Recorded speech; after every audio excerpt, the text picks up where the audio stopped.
Welcome back mga kaltab. Ito na naman po ang inyong lingkod, si Mr. Destiny.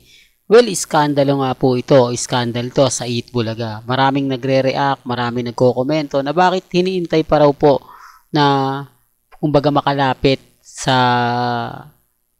babae itong lalaki. Dapat daw po mga kaltab, pinigilan na. Dapat daw po ay hindi na hinintay pang makalapit daw po. Marami daw pong kulang dito ngayon sa Eat Bulaga. Kulang daw po sila ng masabi natin security. Well, nababatikos po ngayon dahil nakakagulat nga po, hindi po ba ino-orient muna yung mga taong pumapasok, di po ba? Kasi nakakagulat pa lang, sa umpisa pa lang po makikita nyo, nakakaiba na nga po. Kahit si Bossing nakatingin po sa kanya, di po ba? Kung ano yung gagawin niya, ramdam mo na may mali, di po ba? Kasi yung pagtingin pala ni Bossing sa kanya, no, tinitignan kung ano yung, di po ba? Pero lahat po sila na shock. Kumbaga hindi nila ine-expect na pupunta nga po siya na kung saan nga po lalapitan niya yung dancer, di po ba? Kaya ang sabi ko sa inyo, kakaiba. Dito pa lang po, kakaiba na Tapos naririnig pa po natin yung boses ni Tito Sen na may sayad yan, di po? May tama yan, di po ba? Kaya nga po nakakalungkot, may mga bagay-bagay na ganito na nangyari nga po sa Eat Bulaga. Tamang-tama pa nga po, di po ba? Wala si Maine Paul Carson, di po ba? Nakakagulat dahil gaya nga po ng sinasabi natin, yung mga pumapasok sa Eat Bulaga ay dapat nga po talaga dumadaan sa medical check-up, di po ba? Hindi mo talaga alam, may mga bagay-bagay na although mahigpit ang security, pero yung punto na yon, di po ba? Yung pagyakap, di po ba on national TV, maraming nakakita, maraming kumbaga, yung tipong nagulat, tipo ba, nabigla sa nangyari. Kaya nga sabi nga po ng iba, mabagal daw ang security ng Eat Bulaga. Hinintay pa talagang pumunta doon sa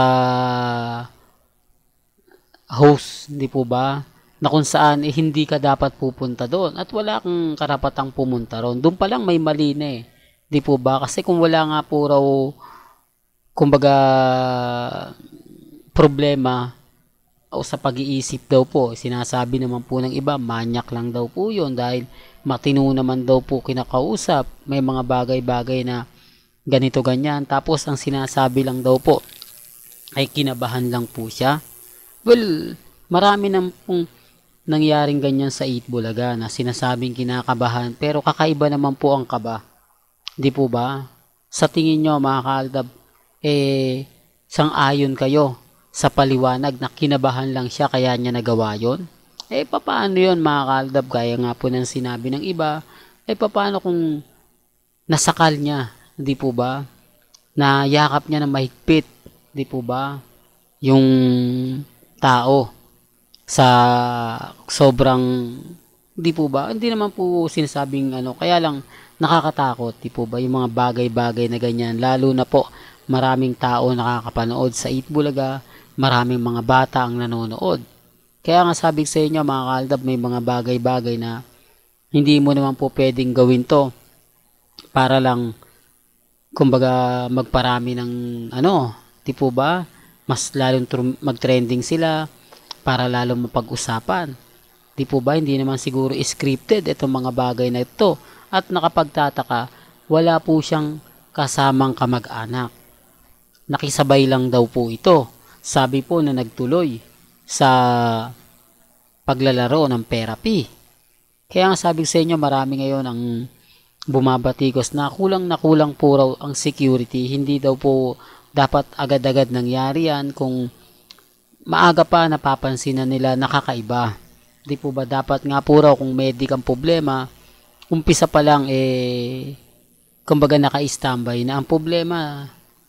Nayaka pa po mga kaaldab, nakarating pa po kung saan hindi dapat makarating, di po ba?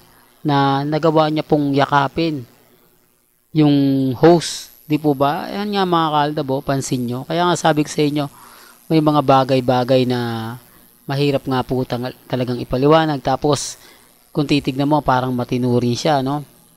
Tapos nilapitan pa siya ni Bossing. Kaya nga sabi ko sa inyo mga kaaldab, na yung mga bagay-bagay po na makikita mo na hindi normal. Di po ba? Dito pa lang ramdam mo na parang may mali. Parang hindi ata to matino sa mga sinasabi niya. Dapat sinabi na agad ni Bossing na, oh, medic, kumbaga tignan mo muna, baka hindi normal yung kaba mo, baka may, di po ba? Kasi safety rin po mga kaaldab ng mga host ang iniisip din po ng iba. Na kung saan nagulat po, di po ba? Gaya na sinabi ko kanina, nagsalita pa nga po si Tito Sen, kung naririnig niyo po sa video, kung napanood niyo po, sabi niya may tama yan. Po ba? Pero may mga point mga kaaldab na tanong, papaanong nakapasok sa Eat Bulaga yung mga bagay-bagay na ganyan, di po ba? Hindi po ba tinitignan yung kumbaga sitwasyon na ganito ganyan? Papaano na lang po kung marami po sila? Di po ba? Na ganyan po pala yung kinalalagyan. Kaya sabi ko sa inyo mga kaaldab, dito maraming bumabatikos. Kaya nga po ang tanong natin, tatanggapin nyo po ba ang sinasabi nga po na kinabahan lang po siya? May mga bagay-bagay po na depende na lang po yan sa tao. Depende na lang po yan sa magpapaliwanag. Di po ba? Kasi ako, sabi ko nga po sa inyo, ngayon lang po ito nangyari sa Eat Bulaga.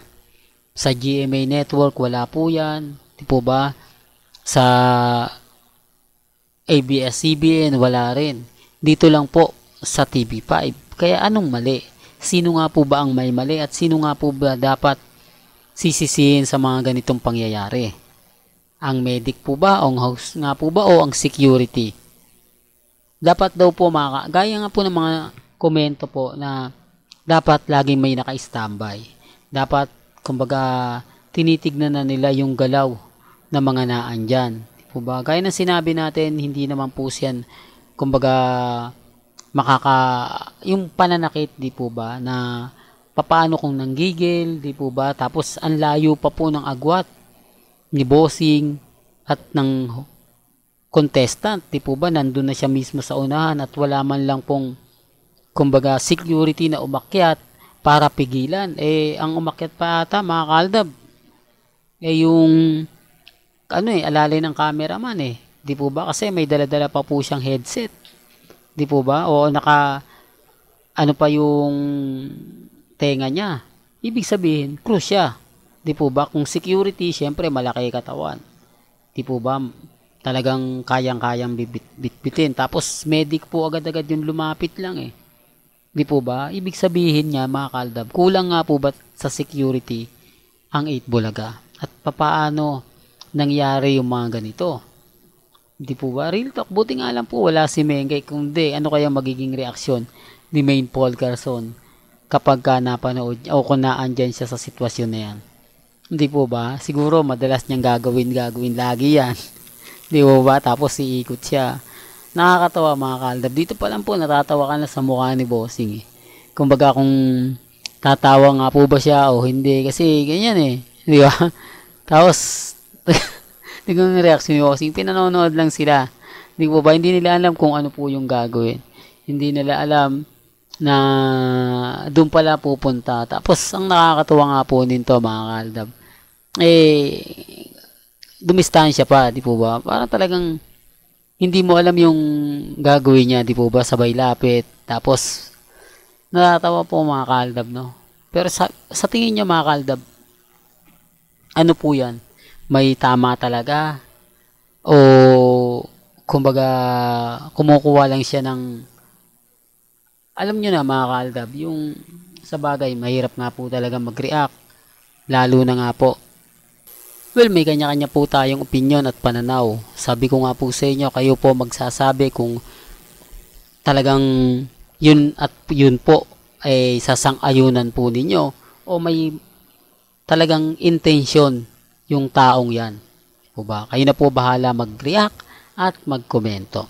Well, hanggang dito na lang po ang ating latest updates. Kaya kung gusto nyo pa po ng pinaka-latest at sariwang update, abay tumutok lang po kayo dito po sa channel ni Mr. Destiny para updated po kayo sa mga latest at sa mga bagong video po na ilalabas po natin maya-maya lang. Kaya kung bago ka lang sa channel na to at isa kang true-blooded Aldab Nation na nagmamahal kina Mengay at Isoy, tama po ang channel na pinuntahan mo, kaya consider na po kitang bagong subscriber. At huwag mo kalimutang i-share ang mga video po natin sa mga mami, sa mga titas, at sa mga senyor. Hanggang sa muli, salamat po sa panonood at pakikinig.